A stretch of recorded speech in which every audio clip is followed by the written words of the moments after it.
Okay. Thank you, everyone. Thank you for, let's gather now. So then,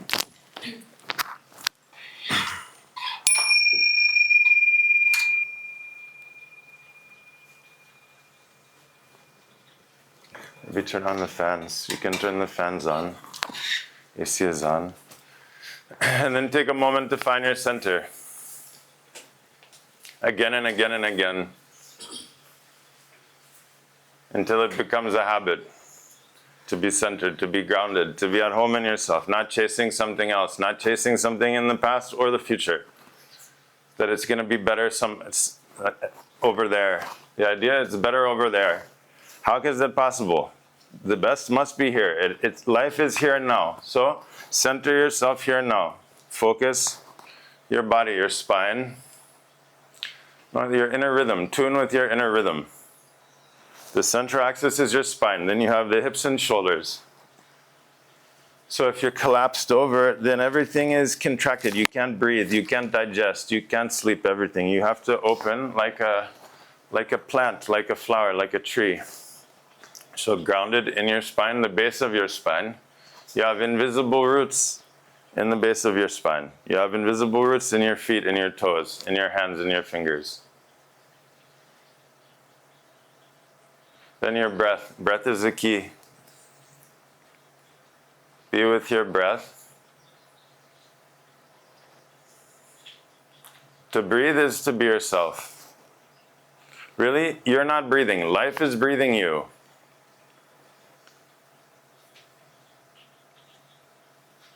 So life breathing you is being yourself.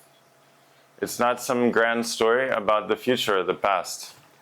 To be yourself is the most natural, here and now. Only possible here and now. We have to investigate and see. We have this idea that then and there is going to be better. Over there will be better. I'll be better because we're going to change this and fix this and do this and go here. We have all these ideas about then and there. But what's the subtext? This implies here and now is not good enough. If then and there is better than here and now, then automatically I'm not good enough, this moment's not good enough, life is not good enough. So if we're continually applying that strategy, not good enough, then even if we get all these things and make it there, still all we know is not good enough. Always pushing something else over there, because all we know is there, the path of there. So what we're teaching is path of here. To be at home here and now. This state, when you're at home, you forget yourself. You're not obsessing and spinning again and again about what to do, what to wear, what to act, what to say, how to go, what to do. Spontaneous and natural, like the garden, like the river.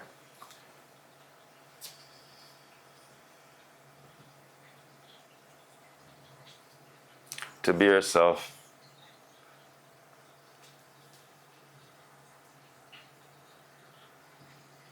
And this is why we recommend to take a little time each morning to clean. You clean your teeth, you clean your clothes.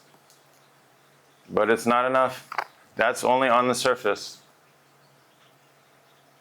For sure, the way we feel, our mood, our reactions, our thoughts is not just from our clothing and our teeth, but more important is the cleanliness of our hearts, our mind, our nervous system, our cells, this inner rhythm. So, this is the experiment.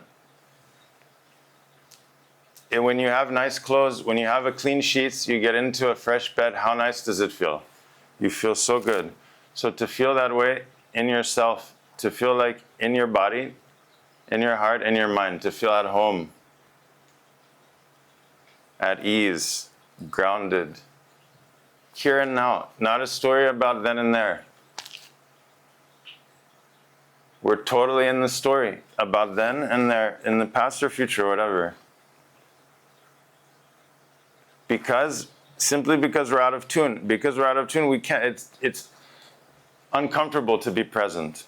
We haven't trained that capacity to be present. So the same way you can train to play golf. Many people do. They spend lots of money to perfect their golf swing. Lots of money to perfect your tennis swing. But you're only playing the sports a few hours a week. You're playing yourself all day, every day. So any improvement, any minor improvement in your technique, in your understanding of the game, in your flow, right? It's this effortless mastery in being yourself, in riding the wave of the moment. This is the flexibility. Yoga is not acrobatics, it's circus. We don't need to do circus tricks. The real flexibility is that you can flow with the moment. You can dance with whatever life is bringing you, dance with that.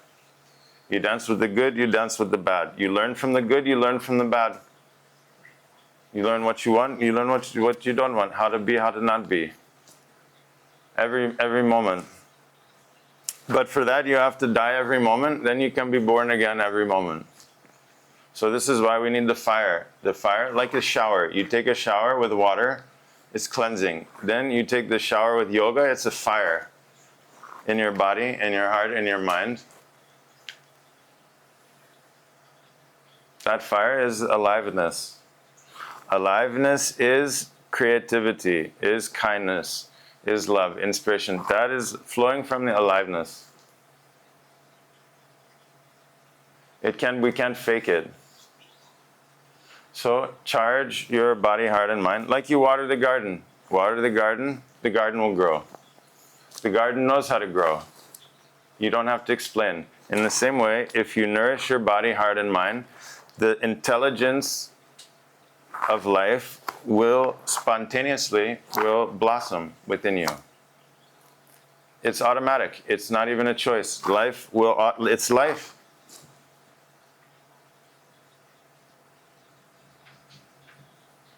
And so this is the trust in life, the religion of life, that we respect. In the seed, in the small seed, is a super intelligence. Everything perfect in the tiny seed. In the cell is a super intelligence. Life itself is intelligence.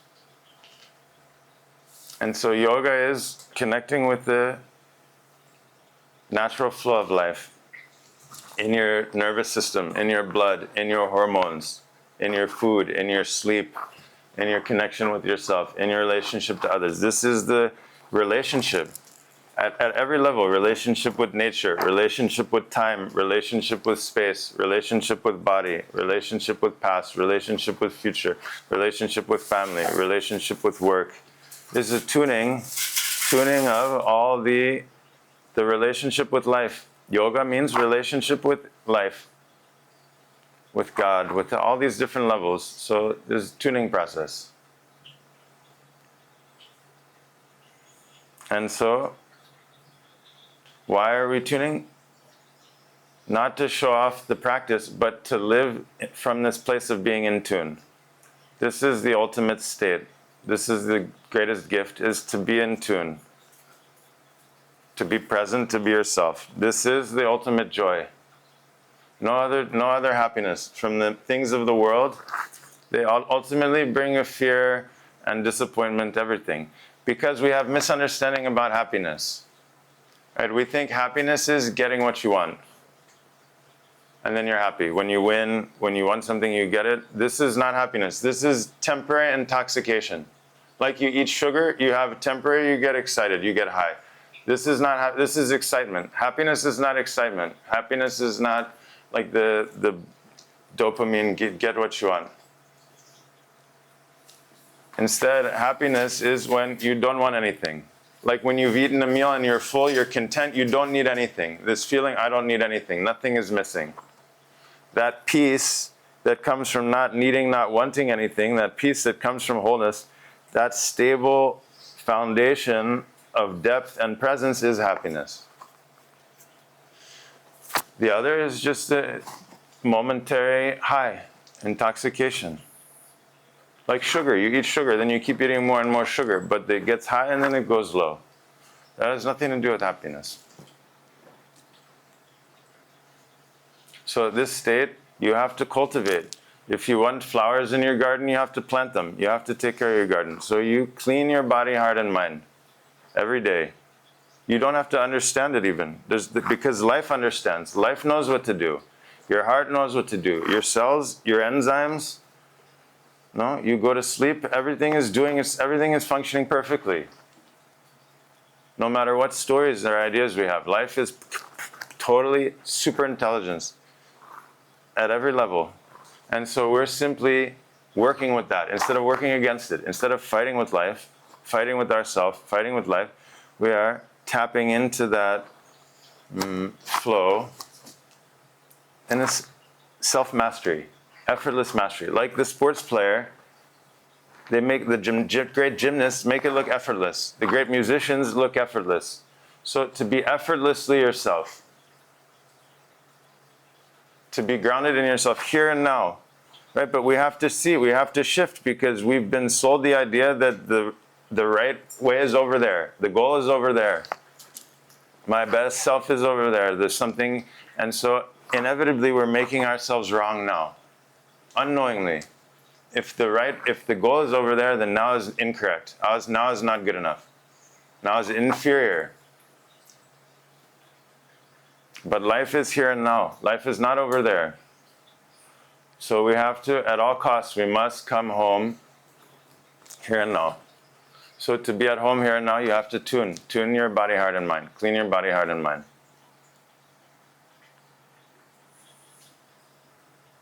This is the working hypothesis. Many have said that it works. In my experience, in my life, it works. For sure, if the musician trains, if every day the musician tunes their instrument every day, warms up every day, and does basic training and practice, then it will become natural, this effortless mastery. If you take your sport every day, you warm up every day, you train, then it's inevitable. So what about to be yourself, to be grounded, to be stable, to be focused, to be creative, to be kind? Right? If we practice, then chances are it's going to help.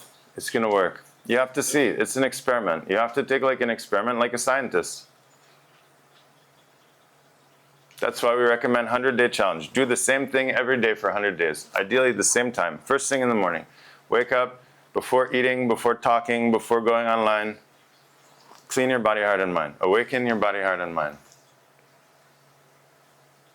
Tune yourself. And then over time, see, not am I getting better at the practice, am I doing it right, but how it affects you in your daily life. If you start to feel more at ease, more in the flow, more, you listen more to yourself, these are the signs, right? It's not about the practice. Everyone's obsessed with the practice of yoga. Everyone's putting on a show. We're all trying to prove something. This is incorrect. If we're doing to prove something, then we're again making now, we're not good enough. We have to get there. There is going to be good. When I do this, it's going to be good. The point of yoga, to be so deeply at home within yourself that you forget yourself. So deeply present that you forget what it is to be present, not to be present. Sugar doesn't know that it's sweet. The sugar doesn't even know that it's sweet. To be beautiful, the beauty doesn't even know beautiful. To be yourself without knowing yourself.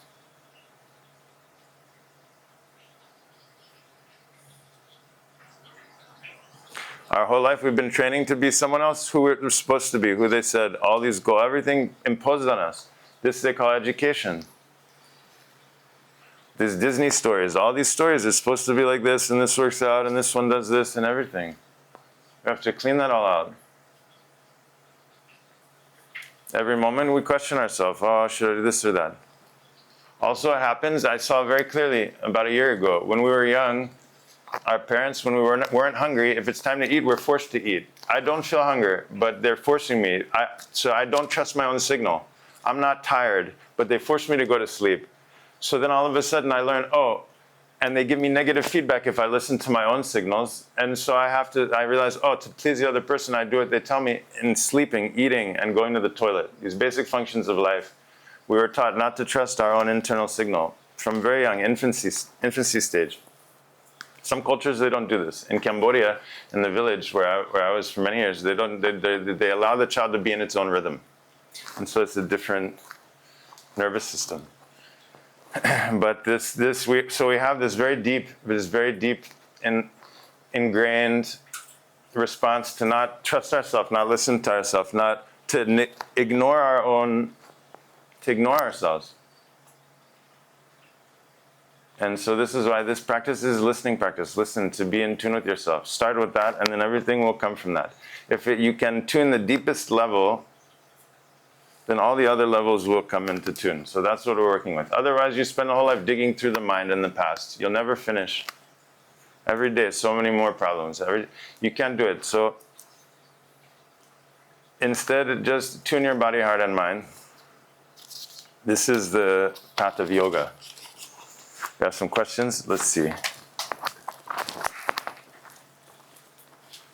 Question: do you need a personal mantra to meditate? What is the goal? Does it change? Mantra has been used in the modern language to mean like a motto or like an affirmation or a positive statement, right? In traditional path, mantra is like a key. These are secret codes that are used to unlock and unblock this energy that's stuck. The different channels activate different things in the system. And so mantra is one of the tools for the inner cleansing or reprogramming. Like you put the program in the computer, right? These are programs that we insert that help to counteract these other programs that we have. We have these programs spinning in circles, right, on these same things, stuck in some loop in the past. Everything, these are programs. So mantra, using the sound vibration, right, is creating these waves which allow to release that. It's a kind of cleansing, like a vacuum. Mantra is fire. It's fire and air combined with the voice. So like earlier I was chanting Vedic. You have Vedic mantra. You have all different, it's a whole science, a really deep science. Some traditions are using, some are not. Because of religious things, some people have some people are, don't want to work with mantra, but really it has nothing to do. It's a science. Mantra is mathematics. No, we're working with these mathematical, like Bach, when they play this music, it's affecting the brain. So mantra is working this superpower in the brain, these different sounds, the bijakshara, Om, Aim, Srim, Hrim, all these sounds. And so your brain starts to vibrate. You're accessing deeper layers of your brain and nervous system and stimulating other glands and all of these things. Otherwise, what are we doing? We're listening to language and people cheating and lying and stealing and speaking harsh words. So usually this is what's going on. This is the background music. This is the soundtrack in our mind. All these problems, all these stories. If you replace that with the birds chanting, if you replace that with the mantra vibration, then it creates a whole different ecosystem, a whole different orbit. You have to have your own planetary orbit, your own system. Otherwise, everybody's energy keeps spilling on you and affecting you everything. So mantra is also working to create, it's like a mandala. Through the mantra, like these forms, this Sri Yantra, by repeating this again, you're creating around you like a pyramid of light, like a mandala of light. Right? And that will help you to charge your energy, will protect you, all kinds of things, will attract good things to you. You have an atmosphere around you where you're carrying all your emotions, your stories, your thoughts. So not only through the yoga we're cleaning our body, we're cleaning this pranic field. This energy, when this is beautiful and full of light, right, it's attracting so many good things. This is heaven and hell. Also hell is when our field, we're full of sadness and all this, we have to clean that. And we're experiencing heaven and hell here and now, in the daily life. So mantra is very powerful.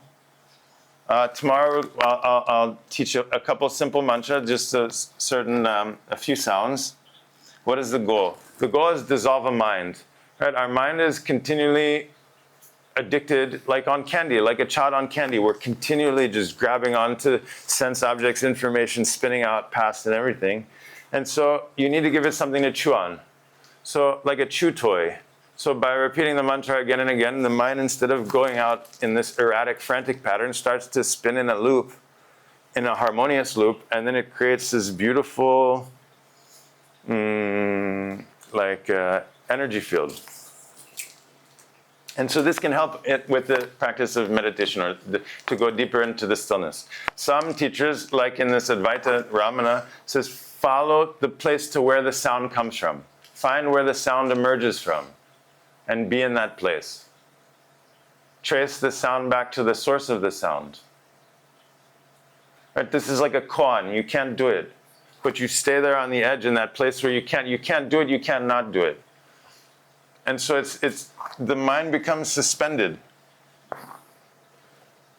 You have to let go. It's like your hand is completely, you're holding on, you never let go. You have to release. Our mind is so tightly gripping on everything, it doesn't work. It's not going to work. You have to see very clearly. You have to take a step back. See, there's no way to think it. It's not possible. You can't think your way there. You're not going to think your way to happiness or peace. You're not going to think your way to being yourself. Nobody's done it. If it were possible, all these books, so many libraries and universities and scientists and research, continually.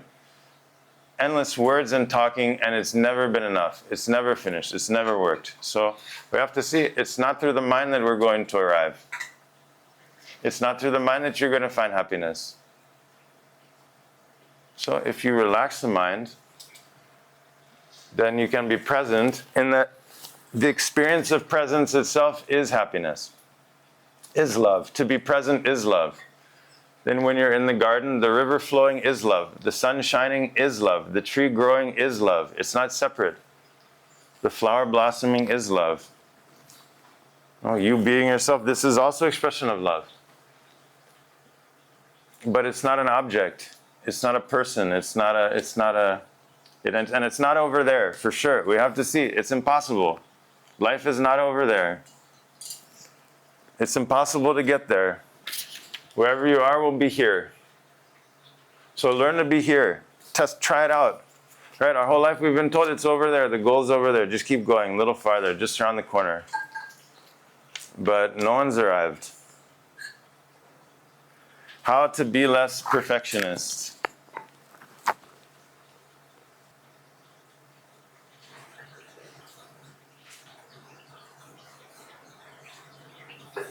One of my mentors said, do things you're bad at. It's good to do things that you're terrible at, to be bad at something, to be novice at something. This is the playfulness, it's a childlike state. It's because the perfectionism has a lot to do with the ego and what others will think of us too. And then we're judging ourselves and we're putting all these standards, and it's a way, it's a kind of, it's a way of avoiding. It's a kind of avoidance. And so that's why this playfulness, the seriousness is the problem. Right? We take ourselves so seriously, we take life so seriously, everything is so serious all the time, and then everything becomes a problem. But if we take this playful approach, this is how learning happens. This is how the young animals learn, through play. Right? This is how life learns. This is life is through playfulness. And so the perfectionism is not when it takes over, it becomes a negative trait. But it's really a kind of passion. But we have to stop judging ourselves, judging others, because it's a process. Right? This one teacher says so beautifully, you have a rock and you need to smash the rock into pieces. And you hit it again and again. One time, that doesn't break. 2 times, 10 times, still not breaking. You just keep hitting the rock. So is this 10 times failure? What does this mean? Then on the 11th time you hit the rock and it breaks. So does this mean that you failed 10 times and succeeded 1 time, or is it just the process it takes this time? No, we're not respecting the process of life. I think it's because of our modern way of life. We have electricity and frozen food. We don't grow our food. We're out of tune with the cycle of life. Then we don't understand about the timing of life. And so we're living in an artificial timing. And so we want to force things. And what good? Even if we're perfect, then you miss the whole journey. What's enjoyable is the journey. The imperfection of the learning and growing and all these, this is where the real creativity comes from. From the imperfection. Really, the great artists, the great scientists, the great discoveries are made through what? So even if you are perfect, then what are you going to enjoy? So the point is, it's a kind of tension, a kind of tightness that we're imposing on ourselves. So this is why it's good to like play an instrument that you don't know. You know what I mean? Like do something, play a new sport. You should continually to challenge your brain, learn a new language. Spend a few minutes each day, read in a foreign language that you know, right? Activating different parts of your brain. Play with children, play with animals. Be in nature, be alone in nature, walk barefoot and just listen to the insects.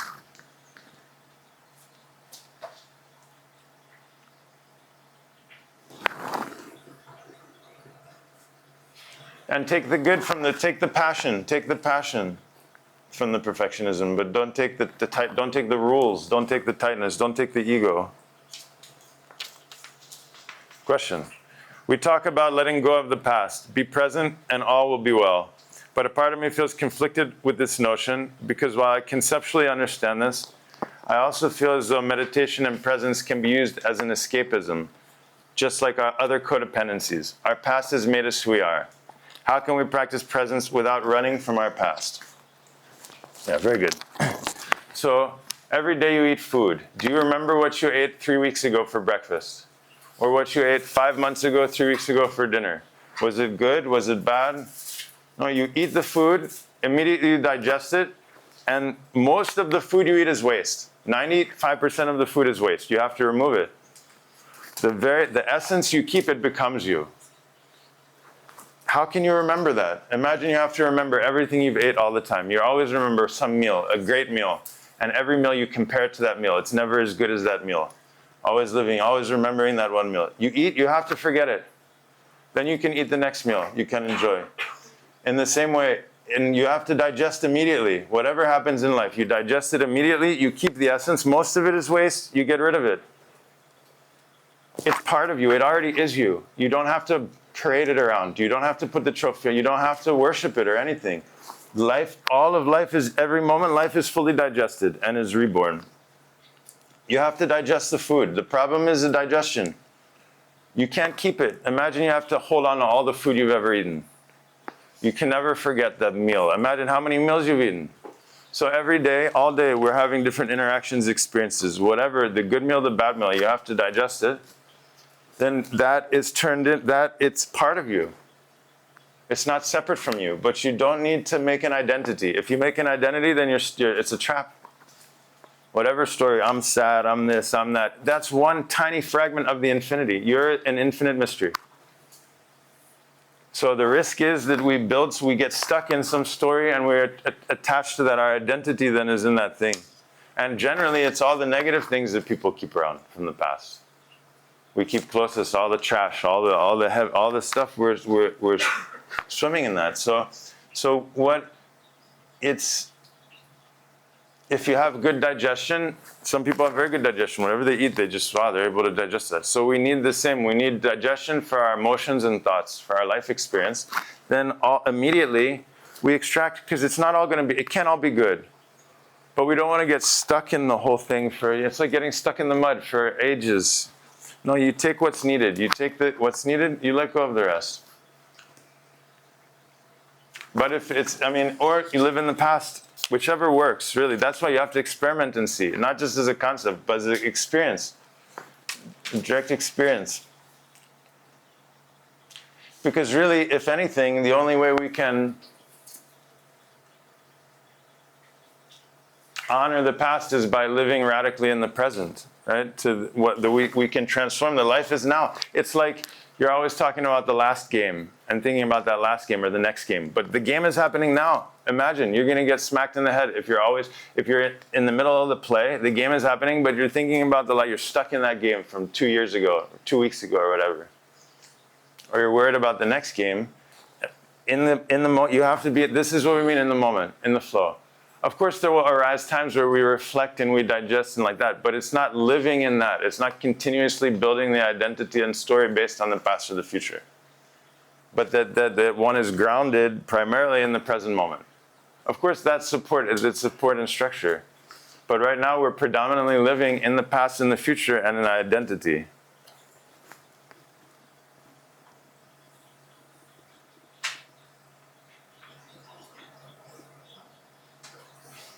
And this is also what our whole life really, we don't know how to relax. We don't know how to be at ease. We just know how to zone out, how to be distracted, how to escape. Really, when we're done, when we're working, pushing, going, and then we on the phone or eating or shopping or drinking, or we're distracting ourselves. So all the time we're escaping and distracting. So what we need is to learn to be present. To learn to be present, it means to be stable in your body, in your nervous system, in your heart, in your mind, in your senses, and to be at ease. We have to train that feeling of ease. We're in a state of dis-ease, continuous stress.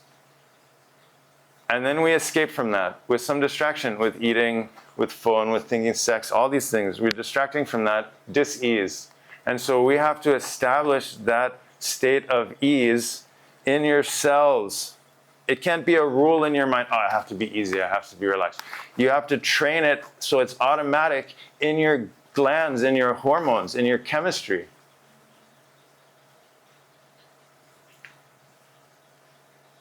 It's a rhythm. This state of ease is not a thought, it's a rhythm in your mind. Shift the underlying rhythm, and then the mind is not always escaping into the past, into the memories, or escaping. Now the mind is escaping because it's out of tune. When you're in tune, then no need to escape. It's not an escape. This is the real life. The real life is present, is here and now.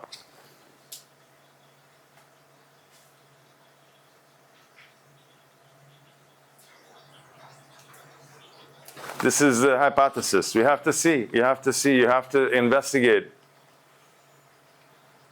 How can you overcome great injustice? Should you just ignore that which is not in your control or reflect on it?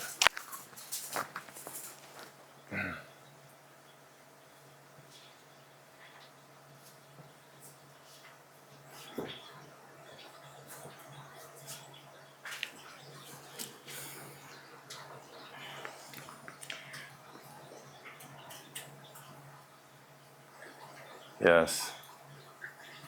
Yeah, this is from the human point of view, then we have good and bad, right and wrong. And there's some things that should happen and shouldn't happen. But from life's point of view, right, the earthquake, the tsunami, the forest fire, which burns the whole forest, is part of that same creative force of aliveness. And so part of the trouble nowadays is we're bombarded with other people's stories. Instead of living our life, we're continually bombarded with the things from social media and the news from everywhere, all around the world. And it's terrible things. There are terrible things happening everywhere, all the time. Since the beginning of time, not just with humans, but with everything. There's life and death and everything in between. But until recently, we weren't bombarded with all of this information all the time, continuously, especially other people's information. And so now, there's not even room for ourselves within that. Or for that which really matters, which is our immediate environment. The people, where can we affect change and growth? In our family, with ourselves, with our friends, our neighbors, in our office. This is the engagement, to be engaged in your immediate, in the real world, in your immediate circle. Nowadays, we're living all these stories, and we become trapped in this endless spinning. Right? And the idea that life is supposed to be just. Right? And so then we're continually feel bad because it's not. And so it ends up in this constant tension. It's a mental trap. And so this is why we recommend taking time each day to clean your body, heart, and mind, to establish that peace within yourself. Peace means like when the violin's in tune, all the strings are in tune. So when you're in tune, this is peace, to be in tune with yourself, to be in tune with life. But we can hardly control our own thoughts and emotions. We can't control the world, everything. But if we can refocus our energy, our attention on the places where we're called to be. Some people are called also to do things at a global scale, or to work in politics and stuff like that. So it's not, if that's your calling, that's one thing. But if it's completely destabilizing you within your life and your mind and your environment to be involved with this noise and information and things, right, then I think it's important that you start with your own garden, right? And then like this we can share and spread that love with the people around us. And then if everyone's doing that all over, then it will happen like that organically, right? But this idea of like we're stressing with all these people all over that we don't even know, but we're ignoring ourselves. We're ignoring the people around us. So somehow it becomes a kind of distraction, and then we get overwhelmed, and we only have so much capacity. And so we have no capacity for ourselves. And so it's not selfish. It's selfish not to take care of yourself, because then you become a source of negativity to everyone around you. Right? But when you're in tune, then that is to be the gift that you give. To be yourself is the ultimate gift you can give to those around you. And so we have to reframe this whole thing.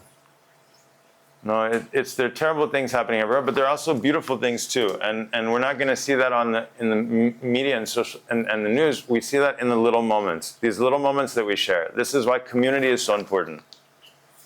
Right? In these it's just been 2-3 days, but we have these simple moments, these little moments of joy, of laughter, of playfulness. This is more delicious than a big fancy something, big whatever, you know. So this is what we need where is life? Life is not in the big story that they write in the history book. Life is the little moments that we're living each day, all day, every day. In these moments of connection, these moments of truth, these moments of beauty.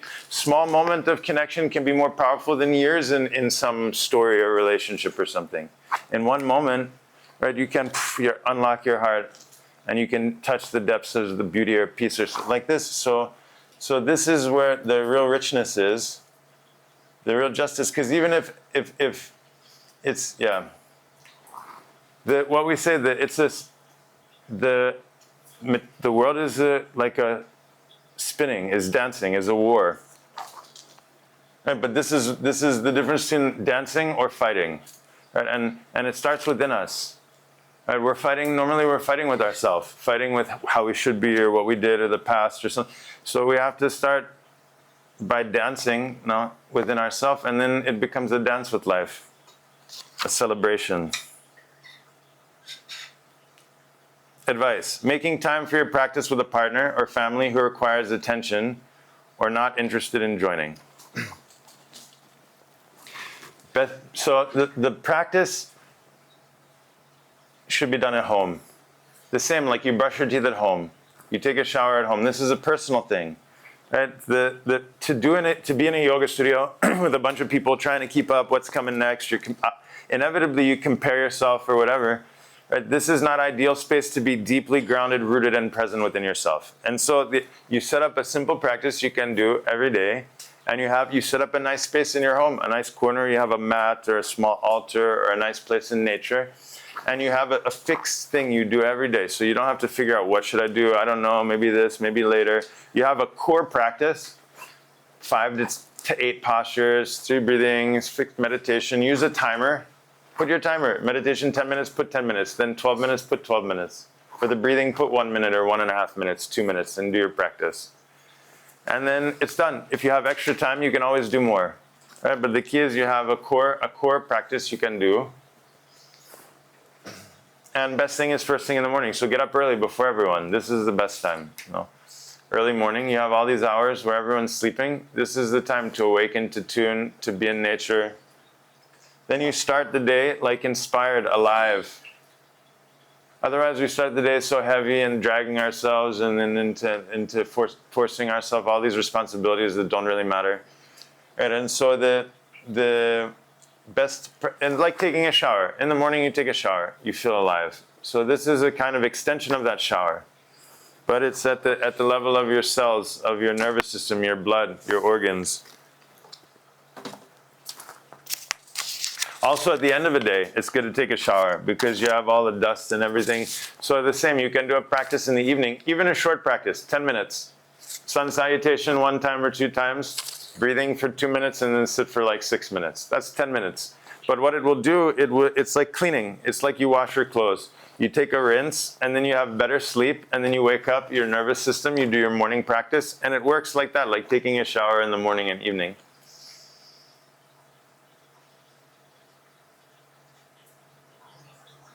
And the same, if you wash your clothes, if you sweep your house, if you clean it, it feels nice to come into a clean space, to get into a clean bed.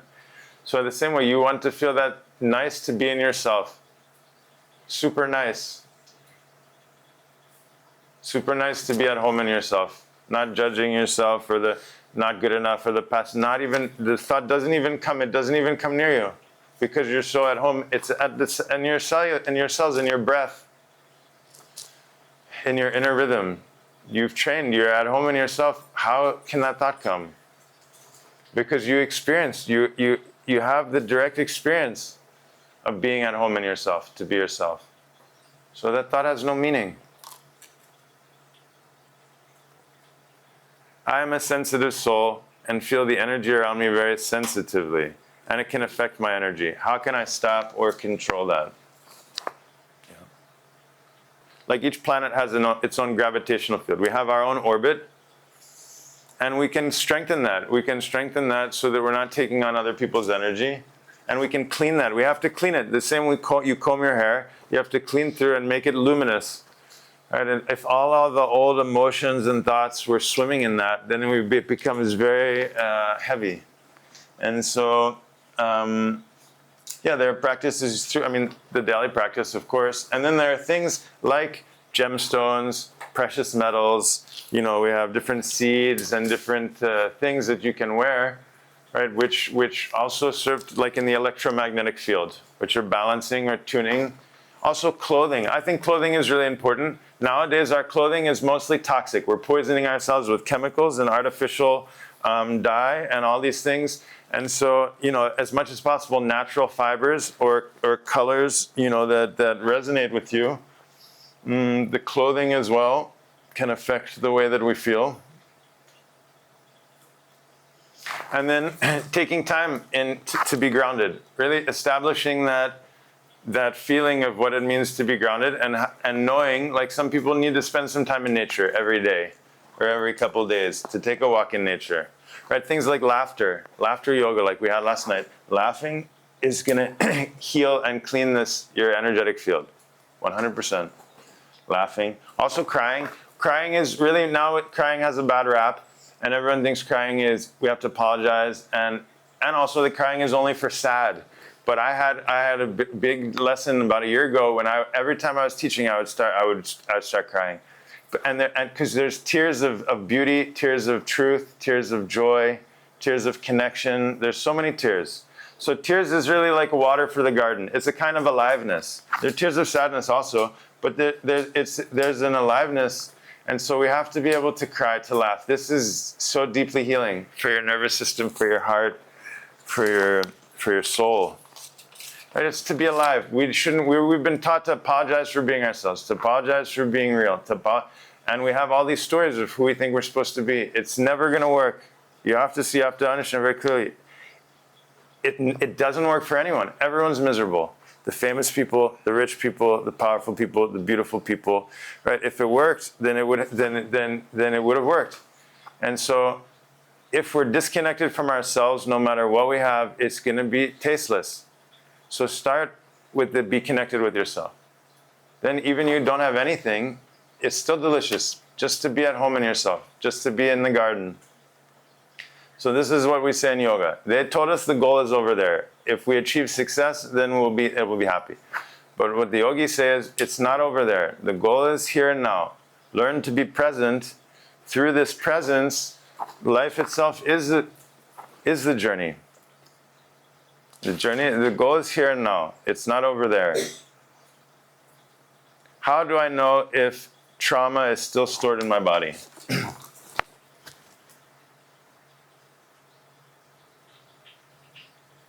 Well, every day we're accumulating like micro trauma, mini trauma. Our whole life we're kind of resisting. We have this resistance or contraction, armoring. We get this armor, something happened, and then we continually feed that throughout our life. All these old traumas, and then we have new traumas and things. That's why you have to clean every day.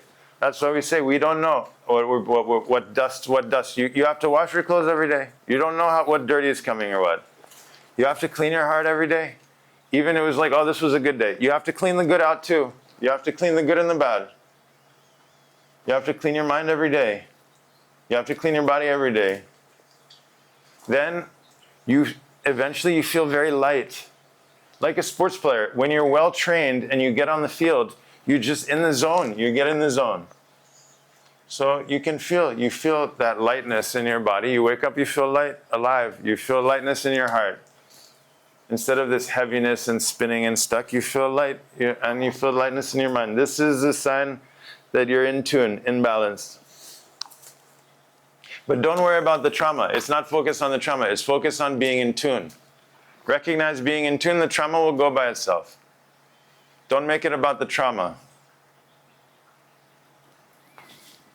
Right? Otherwise, it's just feeding that. It's feeding that. No.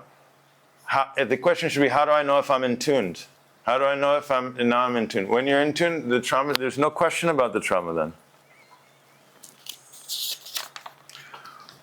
Okay, this one's good. What is the purpose of life? This one is good. Actually, no, before people also say, what is the purpose of my life?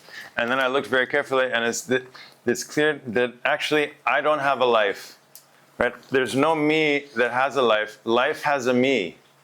There's life. Life is temporarily manifesting as me, as a flower, as a tree. Life has a me. I don't have a life. And so I am the purpose of life. Right? You are the purpose of life. The tree is life is manifesting through all of creation.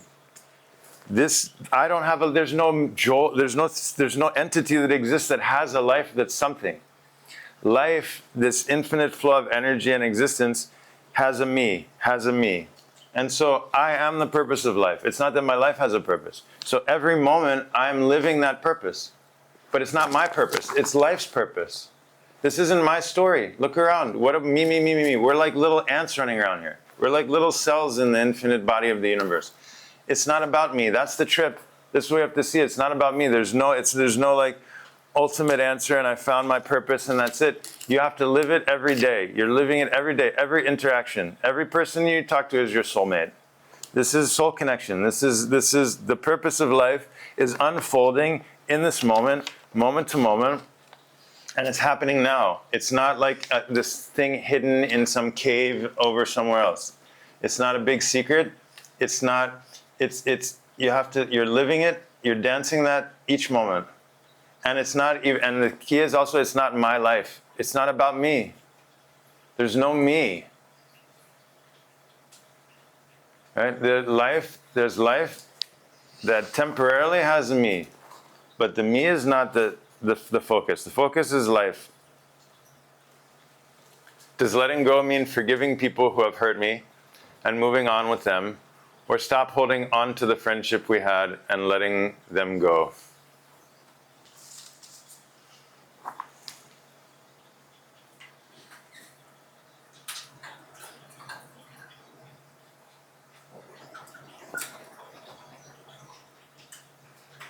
Letting go is not about the stories or the objects. It's about the letting go of your own thoughts, letting go of your mind.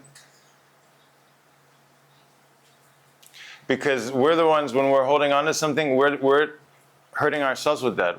Often the other people are not suffering. So the forgiveness is not about others. Forgiveness is always like this allowing so that you can be whole within yourself. Because we're holding on to the others, but it's affecting us. It's not affecting the others. And so how that plays out is dependent on too many factors and situations. Right? But the focus is to be in that state of wholeness within yourself. That nothing is missing, nothing is wrong. There's nothing to fix. Right? Often we're holding on to we have this idea, all these problems. And so the focus of forgiveness is that I am whole. I forgive myself all the ideas, all the stories, everything that from the world, the universe has happened to me or others, whatever it is. The focus is on being in that place of wholeness and love within yourself. Then automatically, spontaneously, you'll know what to do. Sometimes you have to walk away from people. Sometimes it'll be a different process. That will happen. That will be spontaneous. Because you're connected with yourself, then you'll be able to dance the dance. Right? Sometimes it can be different and it will evolve over time. in how to deal with the situation. But the key is about clearing the blockages within you that allow you to be grounded in your power, in your wholeness, in your truth. From there, you'll deal with the situation as needed. First, we have to just remove everything that's keeping you from being whole, especially a story in the past from some other person, something, whatever. Everything has brought you to where you are here and now. And so allowing all of those things to be you and not to be in contradiction, but in a state of integration and wholeness. And then from that place of wholeness, then you'll know how to deal with the other people, other things. But if it's all jumbled up, then it's very difficult. We can never figure out what should we do. So first thing, the focus is on that tuning, to be in tune, to be in this state of wholeness. Question, 2 more questions. How do I find out what my purpose is and whether I'm aligned with it or on the right path? So this is what we're talking. When you're in tune, then each moment is your purpose. Each interaction is your purpose. Each day you have infinite opportunities to learn, to grow, to share, to witness beauty, to express love, to be creative. Every day you have infinite, so many, endless opportunities. And so the idea, we would say, oh no, I'm trying to find my purpose, like it's somewhere else. Again, that's the idea. Either the purpose is there, somewhere over there, or the purpose is here and now. This is this radical approach, radical presence. How do I stop doubting myself all the time? Yeah, you have to start by establishing, like a sports player, right? If you train every day and practice again and again, it's like I get on the tennis court and I doubt, am I going to be able to hit the forehand? Am I going to do it right or not? What do I need to do? I need to practice again and again and again. I need to hit the ball again and again and again. I need to hold the racket, learn, and then if I repeat that, eventually, I'm living it. It becomes, it's training, it's automatic. That I'm grounded in myself, that I'm breathing, I'm in rhythm with myself, I'm not running, I'm not fighting myself. Then, by being quiet, also other part of this is to be quiet and listen. We never listen. Right? And so once we start to listen, we can recognize our intuition. How is the intuition speaking? It's not with words. It's with, like this, you're walking and someone's singing out of tune. And inside you feel this like, something, and then you hear someone singing in tune, and you feel something like an expansion and ah. So in the same way, the intuition speaking like this. Every moment inside we have a kind of contraction or repulsion, or we have this kind of positive, expansive feeling. And so if you become quiet and start to observe and listen, then you can start to recognize this underlying, the little voice, the inner voice. And the more that you start to listen to it, then you can start to trust it. And the more that you trust it, then you can act on it. First you have to hear it. And then you have to learn to trust it, then you have to learn to act on it. Eventually, it becomes automatic, because when you ignore it, you get kicked, you get kicked around. That happened to me very early on. I learned when I was a calling, when there was some clear thing, if I would resist it, or I would move another way, I would get the shit kicked out of me. Until the point where it's just like, I just learned to surrender. Like even it's, oh my God, I can't believe it. But so you have to learn listen to that voice. It's a training. Through the practice, you can train. Listen to your intuition, trust your intuition. Like I said, since we were young, we were taught by our parents to ignore our own inner signals. I'm hungry, I'm not hungry. I'm tired, I'm not tired. I need to go to the toilet. We were made to people please in relation to the most basic functions of our biology. It's very deep. Last question. Being present in mundane feels difficult. I'm focusing so much on my awareness. How can I truly enjoy my life and spontaneity? I know presence is not getting stuck in the mind, but what if it feels forced? Like what if in the midst of trying to not be in my mind, I'm ironically caught up in my thoughts and have to stay present? Yeah, it's the same like when learning to balance on a skateboard or learning to ski or something. In the initial phases, right, we're experimenting with new, different ways of using a mind, different ways of breathing, different ways of body. And so we have to overthink it first. Eventually, like when you do it again and again, it will become more natural.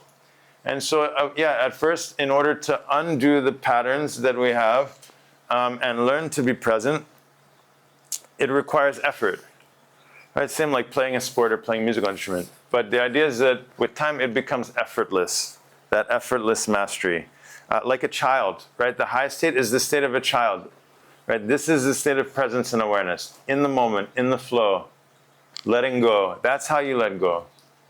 Right? Not with all these complicated, oh, but what about this? Not like a judge weighing and balancing like that. So this is the, it may feel forced at first. That's why we recommend 100 days practice. No, in 100 days you'll know for sure. Right? In 5 days, very difficult. Right? But you can already have a taste. Maybe you can taste something at a depth or something. And so that's why we recommend.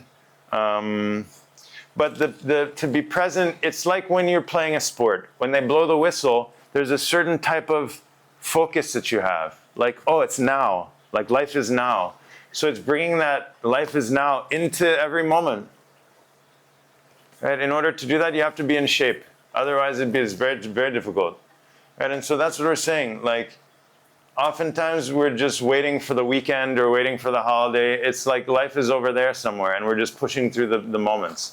So this is a different approach, that life is here and now. And so that awareness, that presence, is a kind of aliveness. Right? It's an aliveness. It's not a like forcing something. But at first it may feel that way.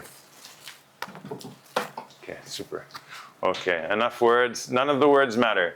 Right? But once we remove all the words, then you can be quiet. So take a moment, come back to center. Sit up tall, close your eyes. Feel your breath. Feel your breath. Come into sync with your breath. Come into rhythm with your breath. Close your eyes. Bring your mind back to the source. Oh, like a turtle. Bring in the legs and arms. Bring your eyes, your ears, your nose, your mouth. For a moment, just be quiet. Totally quiet. Without knowing.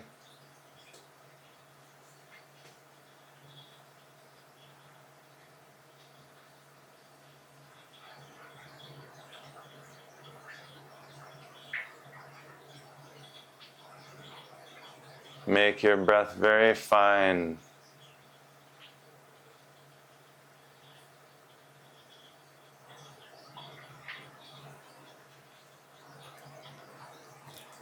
Inhale deeply.